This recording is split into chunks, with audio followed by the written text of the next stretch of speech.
காவிரி விவகாரத்தில் 17 பக்கம் கொண்ட எழுத்துப்பூர்வ வாதத்தை மத்திய அரசு தாக்கல் செய்துள்ளது. அதில் இடம்பெற்றுள்ள தகவல்கள் குறித்து கூடுதல் விவரங்களை தருகிறார் செய்தியாளர் அரவிந்த். கடந்த 2007ஆம் ஆண்டு காவிரி நடுவர் மன்ற தீர்ப்பை எதிர்த்து தமிழ்நாடு, கர்நாடகா மற்றும் கேரளா ஆகிய 3 மாநில அரசுகள் உச்சநீதிமன்றத்தில் மேல்முறையீடு செய்திருந்தன. இந்த மனுவானது உச்சநீதிமன்ற நீதிபதிகள் தீபக் மிஸ்ரா தலைமையிலான 3 நீதிபதிகள் கொண்ட சிறப்பு அமர்வு முன்பு கடந்த வாரம் விசாரணைக்கு வந்தது. அப்போது அனைத்து தரப்பு வாதமும் முடிவடைந்த நிலையில் வழக்கு தீர்ப்பு தேதி குறிப்பிடாமல் ஒத்திவைக்கப்பட்டிருந்தது. இந்நிலையில் கடந்த திங்கட்கிழமைக்குள் 3 மாநில அரசுகளும் அதேபோல மத்திய அரசும் தங்களுடைய எழுத்துப்பூர்வமான வாதத்தை இந்த விவகாரத்தில் நீதிமன்றத்தில் தாக்கல் செய்யுமாறும் நீதிபதிகள் உத்தரவிட்டிருந்தனர். ஆனால் திங்கட்கிழமை மத்திய அரசு தரப்பில் தங்களுக்கு எழுத்துப்பூர்வமான வாதத்தை தாக்கல் செய்ய மேலும் கால அவகாசம் கோரியிருந்ததால் அவர்களுக்கு புதன்கிழமை வரை கால அவகாசம் வழங்கப்பட்டிருந்தது. இந்நிலையில் இன்று மத்திய அரசு தரப்பில் எழுத்துப்பூர்வமான வாதம் இன்று உச்சநீதிமன்றத்தில் தாக்கல் செய்யப்பட்டுள்ளது.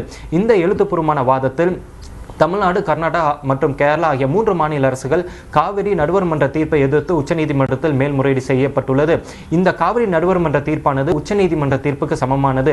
அப்படி இருக்கையில் ஒரு உச்சநீதிமன்ற தீர்ப்பை உச்சநீதிமன்றத்திலே மேல்முறையீடு செய்வதற்கான வழிமுறை இந்திய சட்டத்தில் இல்லை எனவும், எனவே இந்த மேல்முறையீட்டு மனுக்களை விசாரணைக்கு ஏற்கக்கூடாது என மத்திய அரசு தன்னுடைய வாதமாக முன்வைத்துள்ளது. அதே போல குறிப்பாக இந்திய அரசியல் சட்டம் 262 இரண்டாவது உட்பிரிவில் இதுபோன்ற 2 மாநிலங்களுக்கு இடையிலான நதிநீர் பிரச்சனைகளை பாராளுமன்றம் மூலமாக மட்டுமே தீர்க்க முடியும் எனவும், இதில் நீதிமன்றம் தலையிட முடியாது, அதுவும் குறிப்பாக உச்சநீதிமன்றமே இதில் தலையிட முடியாது என மிக தெளிவாக குறிப்பிட்டுள்ளதால் இந்த விவகாரத்தை உச்சநீதிமன்றம் தலையிட முடியாது, இதை நாங்கள் பாராளுமன்றமே பார்த்துக் கொள்கிறோம் என அந்த எழுத்துப்பூர்வமான வாதத்தில் மத்திய அரசு தங்களுடைய வாதத்தை முன்வைத்துள்ளனர்.